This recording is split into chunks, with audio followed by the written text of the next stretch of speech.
Hello everyone, welcome back to my channel. My name is Brandy and this is Brandy Latrice Reads. Today I'm going to do a really quick review on The Binding by Bridget Collins. I've never read anything by her before. She has written quite a few young adult novels, including The Traitor's Game, A Trick of the Dark, and Time's End.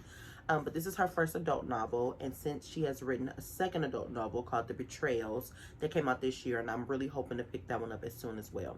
The Binding follows Emmett Farmer, if I'm not mistaken, who is he comes from a farming family. At the beginning of the book, he's struggling physically and mentally, recovering from an illness. He doesn't quite know how he got sick or what happened. He's missing like a huge chunk of time. He is trying to recover from that while proving to his family that he could still be useful on the farm. But then he gets an invitation to be an apprentice to a binder. And his parents have made it very clear that they believe that he should definitely go, and it's really shocking to him because up until this point they have taught him that binding was bad, and that he should never touch or read or have anything to do with a book. But yet they are the ones that are pushing him to go be an apprentice to this binder. Once he gets to the binder, the story starts from there and is just absolutely amazing. Emmett struggled with trying to understand the binder and what it is that she does. Binding is the act of taking a person's memories and secrets and binding them into a book specifically for them. These books are supposed to be locked away in a vault, never to be read. If a book is destroyed, the person would get their memories back, but they are not supposed to be read. They're very sacred. Emmett spends his time learning what this means. Is this really helping people? Is this harmful to people? What kind of people would choose to get memories taken away? What I liked about this book is that it, one, explores the idea of the fact that our experiences shape who we are. Everything that you have been through, whether it be horrible, whether it be good, whether it be, you know, small, big, it helps shape you into the person you are today. There are sometimes horrible things that happen to us. I have my experiences, and I'm sure many of you have your own. But if we take those away, will we honestly be who we are today? Some of us may not like who we are. So having those memory erased and being somebody totally different, or having personality changes, might be a good thing. But for some of us, even though we've been through horrible things, I still love the person I am today. So I wouldn't want to do anything that might change who I am. But there's also the issue of being able to cope with things. Some people can't cope with things that's happened to them or the things that they have done, and so they seek out binders to bind books.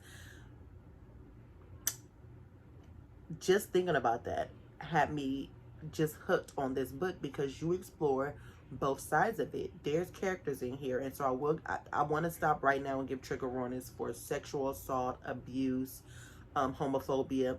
There are people in here that go through some horrible things where I was rooting for them to get bound. Like, they need to get bound, because I would not be able to live with what they had to live with. It was just crazy. And so binding for them seemed really helpful, but some of these people did not walk away from the binding with all their senses. I'm gonna say that, like, the binding sometimes left people in a state of just numbness, or just different, or it was like, in one particular character, to me, it seemed like she was described almost as if she was like zombie-ish, like she wasn't even present anymore, like she was zoned out completely, because binding her, binding the events that happened to her meant taking chunks of time, because some people go through years of abuse. You're not taking away one memory, one event, you're taking away multiple events. So you're taking chunks of this person's time where there's a huge amount of gaps, and what does, and it goes through how that affected this particular character, and it was so sad.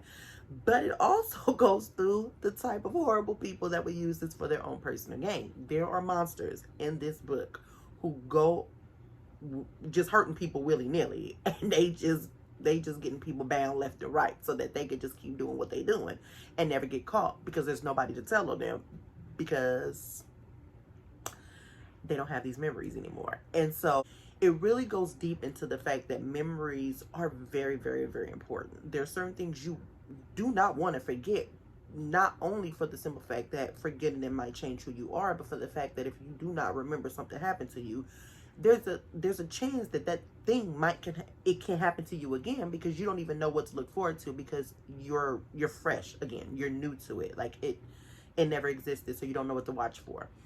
Really, really good discussion. I also love the writing. I felt like the writing was amazing. I could not put the book down. I read the book in 2 days, and this book is, let's see, 438 pages, and I read this book in 2 days. Loved it. Definitely a 5-star. There is a romance in this book, and I will say that Bridget did that very, very well. I'm not a romance person, but the romance in this was really, really good. Once you get to it, you know why they're going through the romance. I will say that I've seen one negative review, and they said that the only gripe that they have with the book is that you don't get a lot of the binding. You hear about the binding, you hear Emmett meet the binder, and then they discuss a little bit about what binding does and what type of people get binded. But you actually don't get that much of seeing Emmett or anybody actually bind anybody. But I think that's why the book was so good to me, because that wasn't the point. It wasn't actually about the art of binding. It was more so of what removing a memory, removing a chunk of time, removing secrets from a person's memory does to them and the people around them. And so the second and third part of the book, you follow, and it's very early on, so I don't think this is really a spoiler, you follow Emmett and someone from his past that he does not remember, obviously, because it's clear that Emmett has been bound. That's the whole point of the premise of him finding a book with his name on it. You know from the premise that Emmett has been bound. So it follows Emmett and this person from his memory who he can't remember. And what that means for them when the character remembers Emmett, but Emmett doesn't remember the character. And then there's a twist, and then you follow that. The only negative thing I had about the book, and it's a very, very small negative, because like I said, I gave the book 5 stars, was the fact that the ending did not end how I wanted it to end. I think a lot of times as readers, we have this, oh my God, especially when there's a romance and you finally have a romance that you're like really into, you just want there to be this happy ending at the end. I had this whole vision of how this was going to go. You know, it was going to be roses at the end, and it was a good ending, but it didn't end the way that I thought it was going to end. But I really, really enjoyed this book, and I do recommend more people read it. Like, I need to discuss this book with someone because it is absolutely amazing. This book is a historical fiction. It's not set in a specific time period at all, but to be honest, I never even paid attention to that. I didn't even notice that until I was reading other people's reviews, and they was like, this doesn't have a time period. And I'm like, yes, it does. No, it doesn't. But that's not the point of the story. Emmett is a wonderful character. Almost all the characters have gray areas. Emmett is not perfect by any means. He has his flaws, and there was some parts of the book where I just didn't understand what his motives was, because he could be a jerk in part of the books, and I was like, I don't get why he's like that.